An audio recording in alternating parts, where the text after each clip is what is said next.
Pipa besi ini masuk ke mulut si pria. Ia tidak mau membuka mulutnya. Kalian bisa melihatnya dari ekspresi wajahnya. Pada akhirnya ia memakan sebuah bom. Ini adalah penjara yang tidak pernah kalian lihat sebelumnya. Untuk kabur dari sini hanyalah mimpi. Terletak 1000 meter di bawah gurun. Ada meriam ion yang kuat dipasang di tengah. Robot patroli 24 jam. Tahanan yang berbuat salah akan dihukum dengan jaring laser. Jika tahanan berada di daerah terlarang, bom yang dipasang di tubuh akan meledak. Aku tidak ingin menghabiskan hidupku di sini.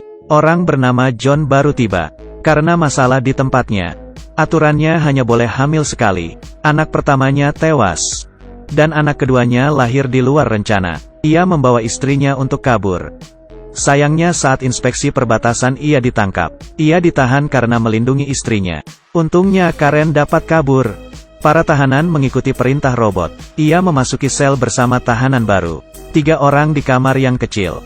Ahli matematika, kimia si kacamata. Kemudian si botak. Dan Abraham. John teringat istrinya malam itu. Monitor mulai memindai. Si sipir melihatnya. Ia menangkap wanita yang cantik. Sebuah ide muncul di kepalanya. John terbangun. Bahkan di sini kesulitan bermimpi. John melihat ke robot. Abraham tidak berkata apa-apa.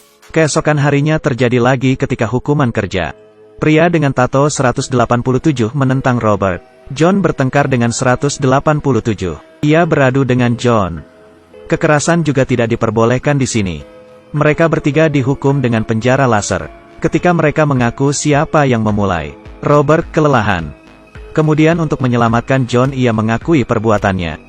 Ia pun dibawa ke ruangan kepala sipir. Ia melihat hal yang membuatnya rusak. Ternyata istrinya tidak kabur. Ia ditaruh di penjara wanita. Ia disiksa dengan sadis. Poe menunggu perintah sipir. Istrinya tertangkap dan ia berniat kabur dari penjara. Dia sudah gila. Ia diseret. Ditendang ke bawah. Ditendang. Abis sudah jika ia terkena laser. Ketika tahanan lain menonton. 2 orang ini berdarah-darah. Kepala sipir melihatnya. John menang.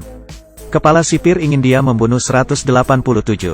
Tapi John malah mengulurkan tangan untuk menolongnya. Kepala sipir marah karena ada orang yang tidak patuh dengannya. Ia pun menembak 187. Sipir itu menyiksa tahanan. John mengambil pengingat dari tubuh 187. Diberikannya kepada Robert. Mereka menghukum John. Menggunakan alat yang berputar 360 derajat. Semua ini dibuat oleh sipir untuk mendapat Karen. Ia berkata hanya Karen yang dapat menghentikan hukuman ini. Tapi Karen harus hidup dengan si sipir. Melihat John yang disiksa, Karen setuju. Malam ini ada suara yang aneh. Like dan follow. Ia bangun dan menemukan rahasia si sipir. Ternyata orang lokal menyimpan makanan untuk menjaga populasi stabil. Si sipir adalah robot. Ia tiap bulan harus dicas. Karen menggunakan trik yaitu memberi si sipir gelas anggur miliknya. Memasuki ruangan kendali dan menggunakan robot untuk memindai John. Membangunkan John. John yang sudah tertidur selama 4 bulan terbangun. Dari Poe ia mengetahui kalau Karen yang menyelamatkannya. Mengetahui Karen hidup dengan sipir membuatnya marah. Ia memutuskan untuk kabur. Mengambil pengingat dan memberinya ke si kacamata untuk dipelajari.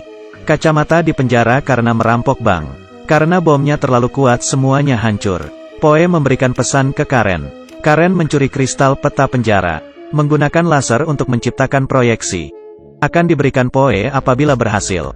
Kepala sipir juga berfantasi menikahi Karen. Ia berharap membesarkan bayi Karen. Dan sudah menamai anaknya. Dan memberinya panggilan. Di satu sisi, si kacamata menemukan bom itu ada efek magnet. Beberapa orang ini ingin melarikan diri dari penjara. Mengambil bom dan menaruhnya di perut bawah. Lalu diikuti sampai ke atas, ke tenggorokan. Kemudian bom itu dikeluarkan. Taruh ke pipa udara.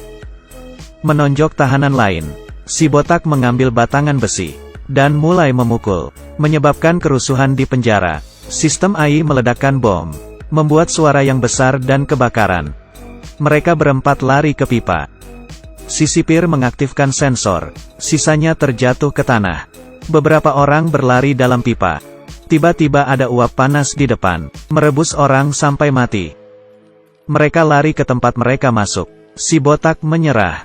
Dan ia tertembak. Poe bersiap menolong Karen. Kepala sipir menangkap basah di Rini, menonjok dadanya. Tapi dicekik sampai mati. Karen gagal melarikan diri. Sementara itu John dan 2 orang lainnya tertahan di pipa. Ada senjata canggih yang dapat menembak dan melontarkan api. Mereka menggunakan kesempatan untuk menariknya. Memalukan. Setelah beberapa saat robot itu berhenti bergerak, mereka mengambil senjata si robot, mulai menembak. Beberapa orang tertembak. Si kacamata dicengkram oleh si robot. Ia mengenai kepala si robot. Akhirnya menemukan si kepala sipir. Sekarang Karen berada di ruang operasi untuk melahirkan bayinya. Resikonya kematian. Kepala sipir lumayan berani walau ditodong senjata. Ia membawa beberapa orang ke ruang operasi. Tapi meriam itu membunuh si kepala sipir. Karena ia adalah robot. Eksekusi tertinggi di penjara ini selalu dengan AI. Sudah terlambat untuk pergi ke ruangan operasi. Si kacamata siap menanam virus komputer. Input kode. Ia ditembak oleh robot di belakangnya. Pada saat yang sama ia memasukkan enter. Semua alat dengan AI berhenti beroperasi. Para tahanan melarikan diri. Ia membawa Karen dan Robert ke dalam truk. Mulai kabur dari penjara. Tapi Karen sudah tidak tahan. Ia berhenti agar Karen bisa melahirkan. Atasannya mengunci posisi truk itu. Robert tertembak dan terbunuh. Truk itu mulai menabrak rumah. John menembak. Membuat truk itu meledak. Istrinya masih di dalam. Ia tidak menemukan Karen. Tiba-tiba ia mendengar tangisan. Karen memeluk bayinya. Mereka tidak mati karena ada bagian 2. Segelas teh. Penjara jahanam ini membuat orang ketakutan. 6 orang berhasil melarikan diri dan ada bagian 2. Hai semuanya, sampai jumpa di film-film selanjutnya.